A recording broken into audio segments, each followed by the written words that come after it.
in terms of submission when they go down, so kind of even down there. Let's see how this unfolds. This is round 2. High kick again, and Kobald walks into it, so Kedzie had been very successful with that, and it was that kick that really staggered Kobald in the first round that perhaps was the difference on Jeff's score sheet.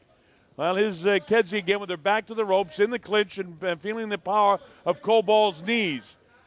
Kobald continues to try to get the knees. When you see Kedzie put that hand between the legs, she's trying to separate her and hold her off so she can't feel the power of those knees raining into her.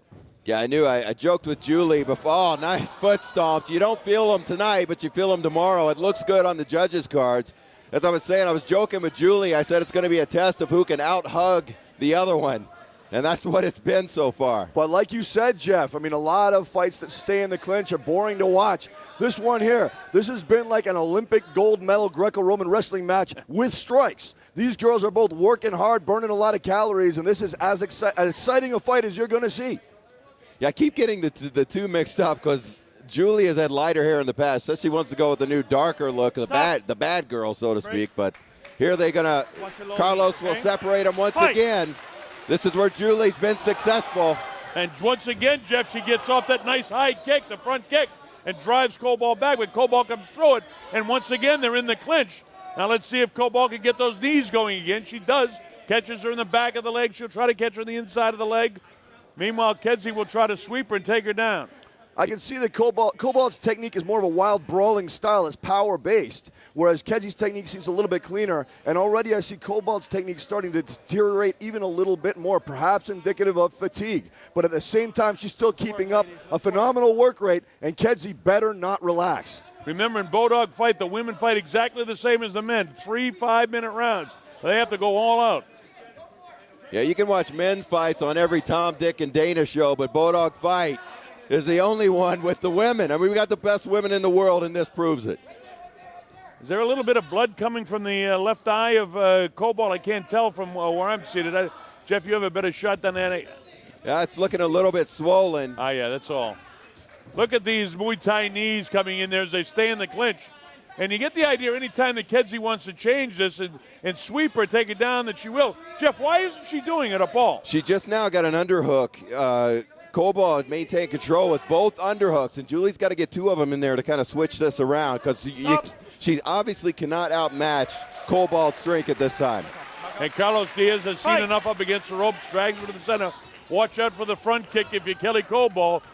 She does the nice job striking. I'm extremely impressed with the Thai knee work from both fighters, and they both taken, I lost count of how many knees they've taken to the stomach and legs. These girls are going to be walking like 90-year-old women tomorrow, but continuing to soldier on right now. Kobald has probably landed more of them, but Kedzie has got her share in there too. And as a Muay Thai champ, Paul, you probably love to see those knees. Oh, most definitely. I just don't like to take them. Yeah, understandable. All right.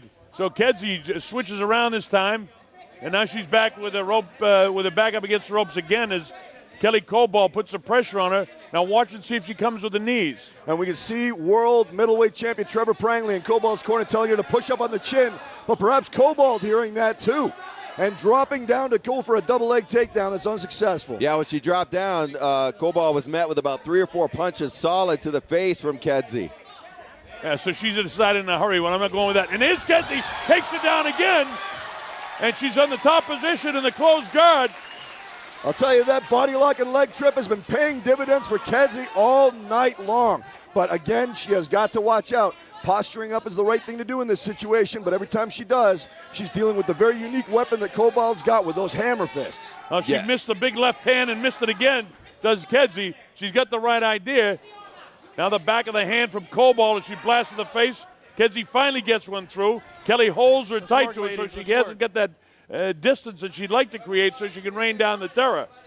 So now let's see if Kobald can move to any sort of Brazilian Jiu-Jitsu move here. Yeah, Julie posturing up. As I said earlier, very, very bad move with Kobald because some people have the ability to actually make, nice right hand by Kedzie. Kedzie finally lands that big right hand. Yeah, some people disregard those hammer fists, but as I said, she's broken people's faces. Look out, working the legs up high. Kedzie's neutralizing again. Kobald again trying to hold her in tight while she blasts away, but she doesn't want to feel that right hand down. Instead, the left hand clicks into the right side of the cheek. She's got her in the closed guard, but it doesn't make any difference. As now Kedzie will try to post her up a bit, and again, the buzzer sounds, and that's the end of the round, boys. All right, here we go. This is the third and final round. We're at the Bulldog Arena, the high kick again. Kobold comes through it, and Kobold pins Julie Kedzie back up against the ropes, where she spent a goodly amount of time during this contest. Let's see if Kobold can get those knees going again. Here we go, another leg trip, almost. Unattempted. It looks like Kelly Kobold's finally getting to anticipate that when it's coming, and perhaps fatigue impairing Kedzie's ability to land it. But I might be selling her short. The next one might pay off for Kedzie. Boy, those are hard knees to the inside of that right thigh of Julie Kedzie. You know, Paul, I think you said it. They're both going to be sore tomorrow from these Muay Thai kicks. Most and knees. Definitely. Little bit of blood trickling from the nose of Kelly Kobold, but she still manages to press this fight forward. Now, I think that time the clinch was out of desperation because Kobold was clocked with a high kick and a right hand. You know, folks, you don't often see as much clinching as you're seeing here, but as my two commentators, both Paul and Jeff said, you won't see any better clinch game than what we've seen in the past 2 rounds and well into this third and final round. This is good stuff. And action all the time, guys. And now it's turnabout as Kelly Kobold finds herself penned into the corner trying to hack her heel down into the calf of Kedzie, and it's Kedzie controlling the action. Now look at Kedzie. Now she has the underhook. Oh, now it's another switch up once again inside the corner. You know, I was about to say Kelly looks like she's a little bit gassed, and as I say that, she spins around, goes right back again, and now referee Diaz says come back to the center of the ring. Watch out for the kick. There it is again, an axe kick right in the chops. How about that? What's that, the fourth one she's got off?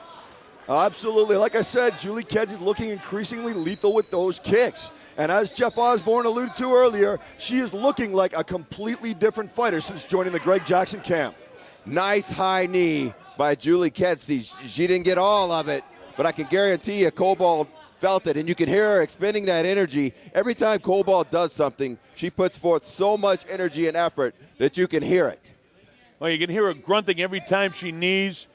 And now she pulls it down on top of it, trying to get something different. And pulling guard is often seen as a desperation move. It's not a position you really want to be in, and it's something that a fighter usually does when they're feeling excessively fatigued and they just want to take a defensive position for a while. This could factor in on the judges' scorecards. Well, you know, the high kicks have been showy, then there's been the takedowns, and now she pulls her forward. And look out, once she gets that left leg through, so to speak, and Julie will relax here. She is a very, very patient fighter. She will not attempt any offense until it's the proper time. Half guard, but it doesn't seem to make much difference because it's Kedzie that's in control right now. And now he's going to spin them around, Will Diaz. Yeah, in the half guard position, as Jeff said, Julie Kedzie might be content to stay there, and you can do a lot of damage from the half guard position. I know one of Canada's best heavyweights, Chris Molnier-Franco, prefers to be in the half guard over side mount because he finds he can do more damage from that position. Well, I mean, she's got such a long trunk on her that she's almost inside control anyhow, even though her leg is cut by Kelly Kobold. Let's see if any damage can rain down now. Kobold continues to hold her in. And now she rolls. A nice job. And that's where that 300-pound bench press comes into play. You're not talking about a normal woman here. Kobold can hang with the men when it comes to powerlifting. Open guard, but she has a position. Can she land any shots? So she hasn't been able to. Kedzie doing a nice job protecting herself, trying to get the legs and knees in there to hold her off, and doing a pretty good job. She's pushing her hips away with her knees, and now she comes into the closed guard. But Kobold really can't seem to land much damage here. Yeah, another thing that Kedzie's doing is tying up that arm by going for a knee bar, and it allows her to get punched in the face by Kobold. So she's got to be careful when she goes for lower body submissions. Here's Kelly blasting to the ribs now, trying to posture up and rain down some terror. Yeah, the stakes are very high here for Kedzie. She's scrambling well and looking for submissions well, but somebody with the incredible raw punching power of Kelly Kobold can end a fight with a single strike, and Kedzie is going to have to stay mobile. You can hear the power of those shots as they thud into the ribcage of Julie Kedzie. And Kobold is fighting with a sort of desperation here, like she might think she's behind in this fight, so she tries to get position. She blasts into the face, trying to get that leg off, and goes with the left hand right in the nose. How about this by Kelly Kobold? Kelly stands up now, rains down the right hand to the right side of the head again. She's really blasting him with shots now. Closing 10 seconds of the to fight. go. How about this? If Kelly Cobald was behind, she sure has made a statement in the last minute of this fight. Time. There's the buzzer ending the fight. All right, well, we're going to make it official pretty quick here because Don Andrews has gathered up the scorecards and he's set to go. So, Don, let's have the official scoring. Ladies and gentlemen, after 3 rounds of fabulous action, we go to the judges' scorecard for a decision. All 3 judges score it 30-28 for the winner by unanimous decision, Julie Kedzie.